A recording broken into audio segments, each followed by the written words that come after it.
Hi, this is Miss April, and today we are making a thankful tree. Thanks for joining me again. This week we are making a simple yet interactive and meaningful project. A thankful, Thanksgiving, or gratitude tree not only serves as decor, but also as an activity for you and your family to do together. It helps us think about and remind us of everything that we are grateful for. Makers have made several versions of thankful trees. Follow along to see how I made one using the library silhouette machine. This is a really simple and fun craft. Just like trees have different shapes and sizes, you can create your own tree to look however you'd like. There's really no wrong way to do this, as long as your tree is sturdy enough. However, you can always find pictures online of trees and try to replicate the shape. I'll be showing you 3 different types that you can create. The first step is to use the polygon tool to create one half of the tree trunk. Start by creating a vertical line going down and then create a line going left at an angle. This will be your base, so it needs to go out far enough so that your tree stays up. Edit the points so that you can curve the bottom of the trunk. You can create pointy, straight branches by using the polygon tool and making lines like this. Don't add too many points so that the branches remain somewhat straight. Close the shape by going all the way to the bottom and connecting it with the starting point. Next, fill in with color. If you are okay with the shape, weld the branches to the trunk. Then create a copy by mirroring right. Move the copy over to place it right on top of the other and then weld both pieces. You can create branches at the top the same way. Just remember to leave a space in the middle.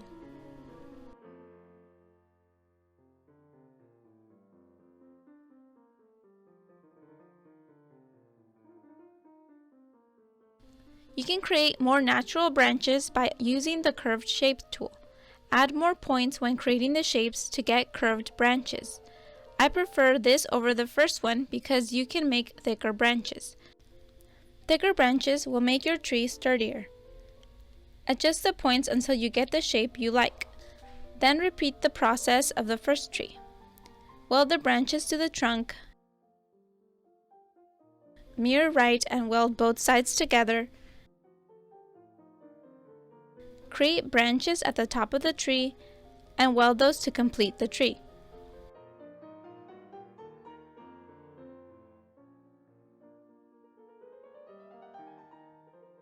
The last shape I will show you is a tree with rounded branches. Create the trunk like we previously did. Next, use the curve shape tool and create one branch that has 3 branches at the ends. Add several edit points to round out the tips of the branches. Close off that branch. To make this shape smoother, you can simplify the points like this. Edit the shape and color it in. Create a copy by mirroring up. Move it at an angle and place it where you feel it looks right. Create one more copy and repeat. Weld all the pieces together. Oh, don't forget to curve the bottom of the trunk. Mirror and weld both sides.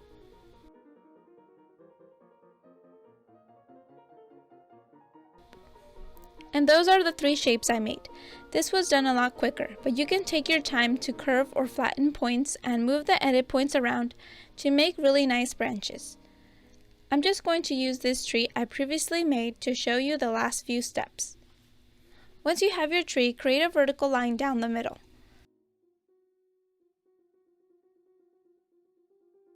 Remember to align center so you know it's perfectly in the middle. Change the size of the line if you need to and change the line to a dashed line.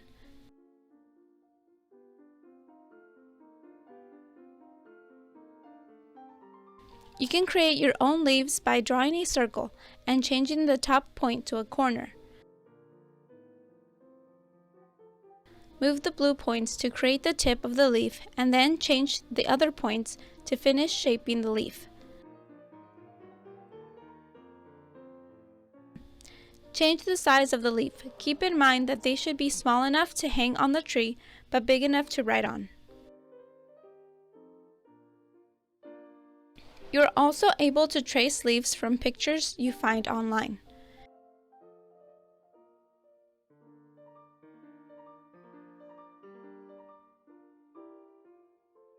Once you have chosen the size, create a small circle and add it to where you want your leaves to hang from. Group each small circle to each leaf. Now that you have your design complete, send only the trunk to cut first. Create 4 trunks and then send the leaves to cut.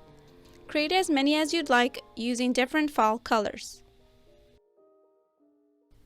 Now that you have everything cut out, you want to first make sure you are folding the trees along the perforated line correctly. I aligned each tree one by one to give myself an idea of how it will look. For example, lay down one piece and place another piece on top. Make sure they align perfectly. Next, fold over the right side of the tree like this. Then fold over the other piece. They will be glued together to look like this. Repeat the steps with the other pieces by making your way around the tree.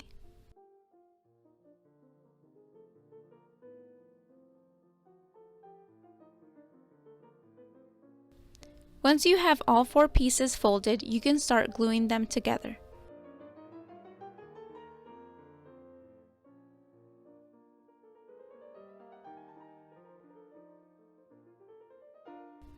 It's easier if you lay it flat. You can always open it up again once it's able to stand up.